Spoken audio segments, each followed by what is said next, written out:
जय श्री बालाजी की। Hello student, मैं दीपिका मंत्री Maruti group of education Ratangarh की ऑनलाइन क्लासेस में आप सबका हार्दिक स्वागत करती हूँ।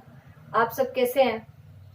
जैसा कि अपन चैप्टर नंबर 3 का अध्ययन कर रहे हैं, अपना चैप्टर नंबर 3 चल रहा है मांग की अवधारणा, कंसेप्ट ऑफ डिमांड।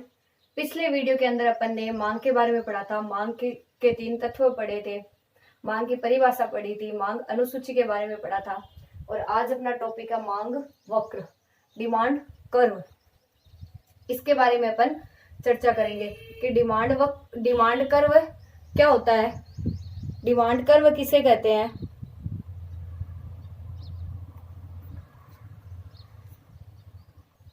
मांग के 3 तत्व में बताए थे, किसी वस्तु की इच्छा या आवश्यकता, इस वस्तु को खरीदने के लिए मुद्रा या पैसा, इस वस्तु को खरीदने के लिए पैसा खर्च करने की आवश्यकता।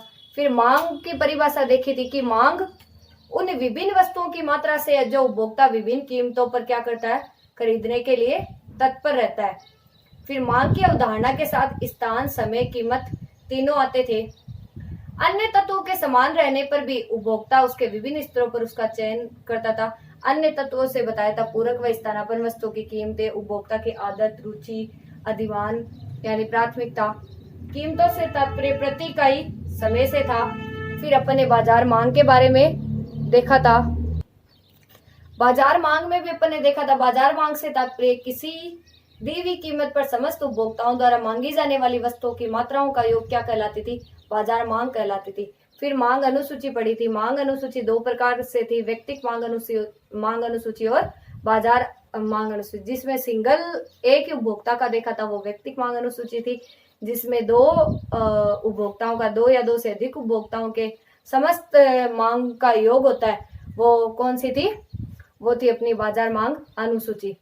फिर उनके अपन ने कई सारणियां बनाई थी, 2 सारणियां बनाई थी जो आज मैंने बोर्ड पे बना रखी है, टेबल जो अपन ने पिछले वीडियो में बनाई थी कि किसी एक निश्चित समय में व्यक्तिगत उपभोक्ता द्वारा विभिन्न कीमतों पर मांगी जाने वाली वस्तु की मात्रा को सारणी के रूप में प्रकट करते हैं, तो उसे बोला था व्यक्तिगत मांग अनुसूची। फिर उसकी ये टेबल बनी हुई थी।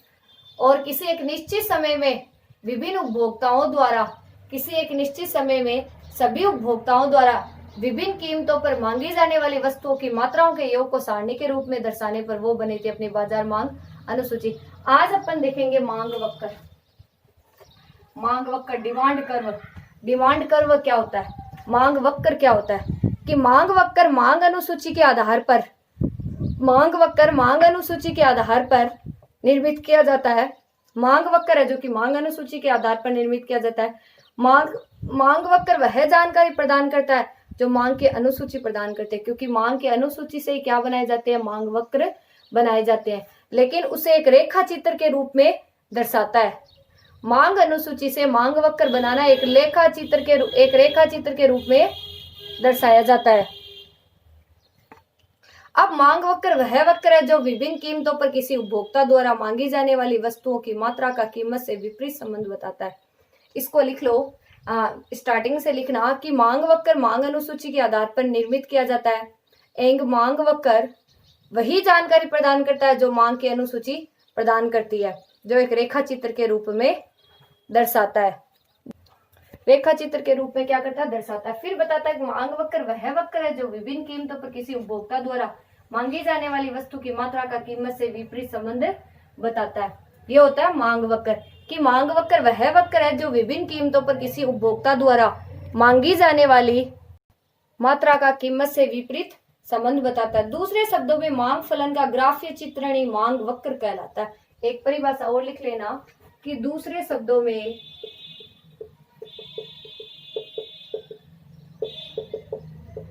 मांग फलन का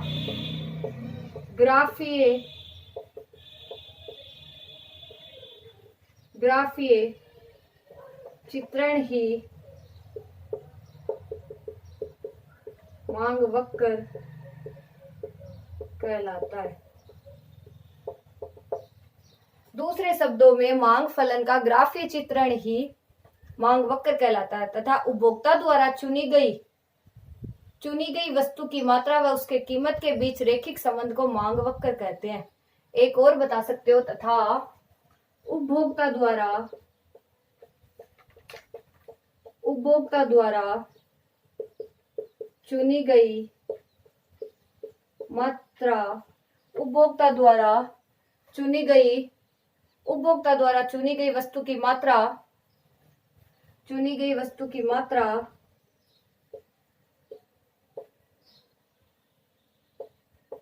व उसकी कीमत के बीच रैखिक संबंध को क्या बोलते हैं? मांग वक्र कहते। तो उसकी रैखिक उपभोक्ता द्वारा चुनी गई मांग वक्र कहते हैं। इसमें लिख लेना, कीमत की माप को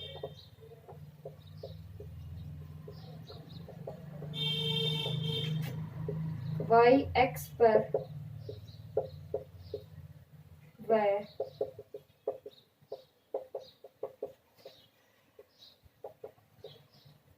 मांग मात्रा की माप को x एक्स पर, कीमत की माप को किस पे? y एक्स पर व मांग मात्रा की माप x एक्स पर, मांग मात्रा की माप x एक्स पर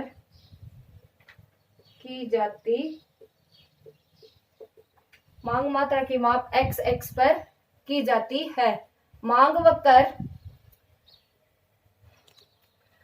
तो x एक्स पर की जाती है। अब देखो, मांग वक्र दो प्रकार का होता है।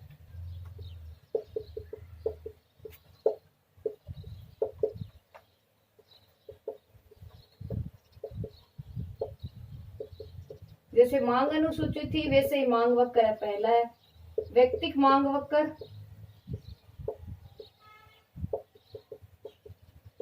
और दूसरा है बाजार मांग वक्र। अब इन्हीं टेबल से अपन इन वक्र को क्या करेंगे? बनाएंगे। पहला है व्यक्तिक मांग वक्र और दूसरा है बाजार मांग वक्र। तो इन्हीं टेबल से अपन इन मांग वक्र की क्या करेंगे? रचना करेंगे। देखो, तो चलिए पहले मांग वक्र पर चलते हैं। अपन व्यक्तिक मांग वक्र पर वो देखते हैं वो कैसे बनता है व्यक्तिक मांग वक्र। चलिए, उतार लिया होगा आपने, उतार लीजिए।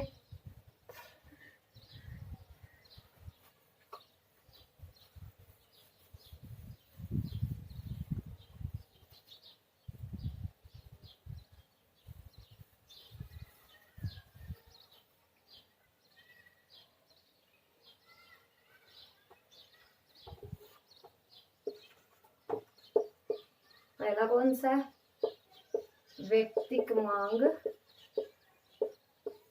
वक्र।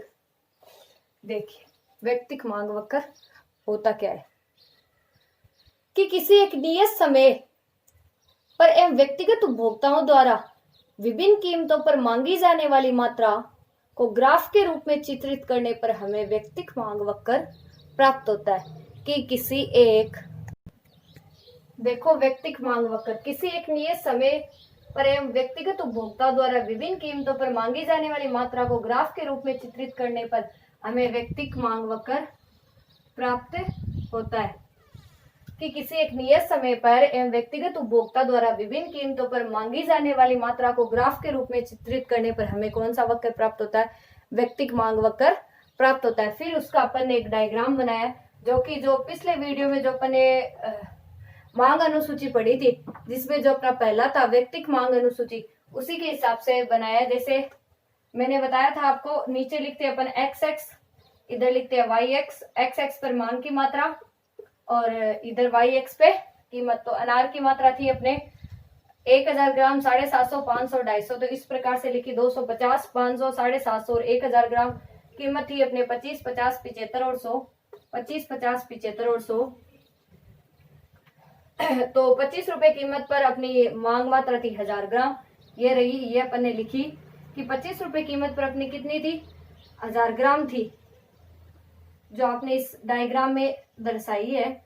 कि 25 रुपए कीमत पर देख लीजिए, दोबारा देख लीजिए, 1000 और उस पे 50, फिर उस पे 500, फिर उस पे 100। तो इस प्रकार से ये आपका डायग्राम बनता है। इस प्रकार से आपका मांग वक्र तैयार होता है, जिसे आप बोलते हो डीडी, डिमांड कर्व, डीडी मांग वक्र। ये आपके मांग व्यक्तिक मांग वक्र, व्यक्तिक मांग वक्र। तो आप बता सकते हो इसमें डीडी मांग वक्र है। पूर्व में प्राप्त व्यक्तिक मांग अनुसूची के आंकड़ों को ग्राफ के रूप में चित्रित करने पर हमें डीडी मांग वक्र प्राप्त होता है, जो ये बतलाता है जैसे जैसे अनार की कीमत बढ़ती है वैसे वैसे उपभोक्ता द्वारा मांगी जाने वाली मात्रा में क्या होती है, कमी होती है। अतः वस्तु की कीमत व उपभोक्ता द्वारा इस कीमत पर मांगी जाने वाली मात्रा के बीच विपरीत संबंध होता है, प्रतिलोम संबंध होता है, इनवर्स संबंध होता है। तो अपन 25 पे अपने दी 1000, 50 पे 750, 500 पे 50 पे 750 और 75 पे 500 और 100 पे 250। तो जो जो कीमत बढ़ती गई तो मांग मात्रा क्या होती गई, कम होती गई। तो इस प्रकार से ये वक्र अपने को बतलाता है कि इसमें डीडी मांग वक्र दिया गया, जो पूर्व में प्राप्त व्यक्तिक मांग अनुसूची को आंकड़ों के ग्राफ में चित्रित करने पर हमें डीडी मांग वक्र प्राप्त होता है, जो ये बतलाता है कि जैसे जैसे अनार की कीमत बढ़ती है वैसे वैसे उपभोक्ता द्वारा मांगी जाने वाली मात्रा में क्या होती है, कमी होती है। अतः वस्तु की कीमत व उपभोक्ता द्वारा इस कीमत में मांगी जाने वाली मात्रा के बीच विपरीत संबंध पाया जाता है, या प्रतिलोम या इनवर्स संबंध पाया जाता है। तो ये था व्यक्तिक मांग वक्र। चलिए देखते हैं बाजार मांग वक्र। नोट कर लिया होगा। और हर डायग्राम को आपको बनाना है पेंसिल से।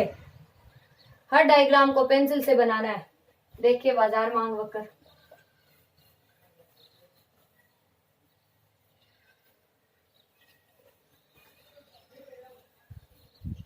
चलिए दूसरा देखते हैं अपन।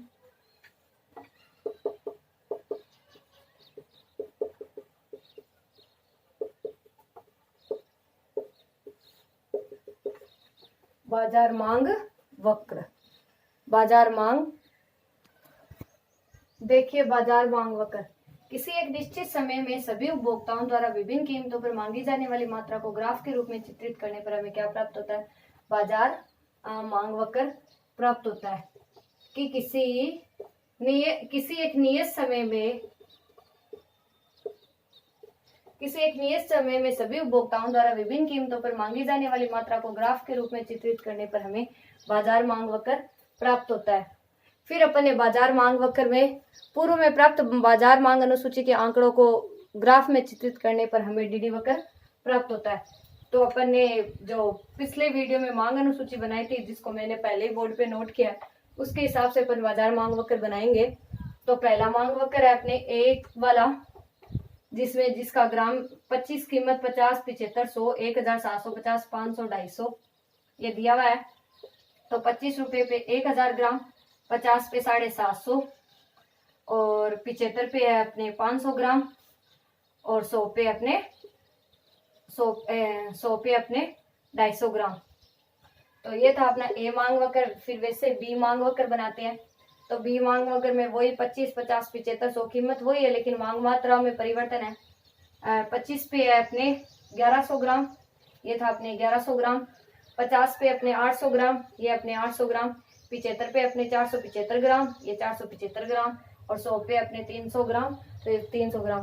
तो इस प्रकार से इसका भी ये बी मांग वक्र है। फिर बाजार मांग वक्र देखते हैं।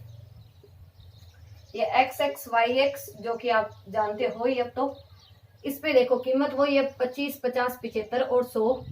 25 पे अपने 2100 ग्राम जो अपने बनाया है, और 50 पे अपने 1550 ग्राम, ये 1550 ग्राम। 75 पे अपने 975 ग्राम, ये 975 ग्राम। और फिर 100 पे अपने 550 ग्राम, 550 ग्राम। तो इस प्रकार से अपना ये बाजार मांग वक्र चलता रहता है। तो इस प्रकार से अपना बाजार मांग वक्र है। डीडी मांग वक्र अपने बना लिया। तो ये था अपने मांग वक्र जो अपने अलग अलग व्यक्तिगत तरीकों से इसको बना लिया है। ये पहला था ए वाला, ये बी वाला, और ये दोनों का एक साथ बाजार मांग वक्र। तो फिर अब आप लिख सकते हो कि बाजार मांग, अब हम देख सकते हैं कि बाजार मांग एक व्यक्तिक मांग वक्रों के क्षैतिज योग से प्राप्त होता है, हॉरिजॉन्टल समेशन से प्राप्त होता है। इन दोनों के योग से अपने को बाजार मांग वक्र प्राप्त होता है। जैसे चित्र में दी हुई कीमत 250 पर दी हुई कीमत, जैसे चित्र में दी हुई कीमत 25 रुपए पर, 25 रुपए पर अपनी मांग मात्रा कितनी थी? 1000 ग्राम। तथा इसी कीमत पर बी की मांग मात्रा, बी की 25 रुपए कीमत पर मांग मात्रा कितनी है? 1100 ग्राम। तो इन दोनों का टोटल हो गया अपने पास 1000 प्लस 1100 बराबर 2100 ग्राम। 1000 प्लस 1100 कितना हो गया? 2100 ग्राम। 2100 ग्राम हो गया। इसी तरह से अन्य कीमतों पर भी बाजार मांग को निकाला जाता है। इस तरह विभिन्न कीमतों पर बाजार मांग को ग्राफ में निरूपित करने पर हमें क्या प्राप्त हो जाता है? बाजार मांग वक्र प्राप्त हो जाता है। तो इसका ग्राफीय चित्रण क्या कहलाता है? बाजार मांग, ग्राफीय चित्रण क्या कहलाता है? मांग वक्र कहलाता है। कि मांग फलन का ग्राफीय चित्रण मांग वक्र कहलाता है। और उपभोक्ता द्वारा चुनी गई मात्रा व उसकी कीमतों के बीच रैखिक संबंध को क्या कहते हैं? अपन मांग वक्र कहते हैं। तो इस प्रकार से ये अपन ने मांग वक्र देखा। आज का अपना टॉपिक था मांग वक्र। मांग वक्र के दौरान अपन ने व्यक्तिक मांग वक्र को देखा, बाजार मांग वक्र को देखा। तो दोनों मांग वक्रों को देखा था। आपको समझ में आया होगा। तो इस वीडियो में आज अपना इतना यही टॉपिक है। अब इसके मैं 5 क्वेश्चन लिखवाती हूँ। नेक्स्ट वीडियो में अपन करेंगे 3rd नंबर चैप्टर के मांग के निर्धारक तत्व। तो इसको ध्यान से पढ़ना, अनुसूचियों को वापस देखना, मांग वक्रों को देखना, व्यक्तिक मांग वक्र को सिंगल रूप से देखना, बाजार मांग वक्र के तीनों डायग्राम अलग अलग पेंसिल से बनाना, ध्यान से समझना इसको। और बहुत ही इंटरेस्टिंग टॉपिक है, काफी अच्छा टॉपिक है। तो थ्योरी आप लिखते जाना कि बाजार मांग वक्र क्या है? एक व्यक्तिक मांग वक्रों के क्षैतिज योग हॉरिजॉन्टल समेशन से प्राप्त होता है। चित्र में दी हुई कीमत पर 25 रुपए पर ए की मात्रा 1000 ग्राम और कीमत बी पर 25 रुपए कीमत पर 1100 ग्राम। तो बाजार मांग होगी इनकी 1000 प्लस 1100, 1100 बराबर 2100 ग्राम प्राप्त होती है। इसी तरह से अन्य कीमतों पर भी बाजार मांग को निकाला जाता है। इस तरह विभिन्न कीमतों पर बाजार मांग को ग्राफ में निरूपित करने पर हमें क्या प्राप्त हो जाती है? बाजार मांग प्राप्त हो जाती है। तो चलिए अपन नेक्स्ट वीडियो में मिलते हैं। नेक्स्ट वीडियो का अपना टॉपिक रहेगा मांग के निर्धारक तत्व। आज इसी वीडियो में करने वाले थे, लेकिन ये बहुत अच्छा टॉपिक था, तो अपन नेक्स्ट वीडियो में करेंगे। वो भी काफी इंटरेस्टिंग टॉपिक है, मांग के निर्धारक तत्व। फिर आगे से आगे चलते रहेंगे। मांग मात्रा में परिवर्तन, मांग में विवर्तन, मांग वक्र का खिसकना, मांग का नियम, मांग के नियम की व्युत्पत्ति, मांग के नियम के लागू होने के कारण, मांग के नियम के अपवाद। बहुत अच्छा चैप्टर है ये। आगे से आगे चैप्टर इंटरेस्टिंग ही होते जा रहे हैं। तो चलिए नेक्स्ट वीडियो में मिलेंगे अपन मांग के निर्धारक तत्व के साथ।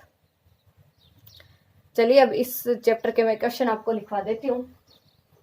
आपने नोट कर लिया होगा, कर लीजिए नोट।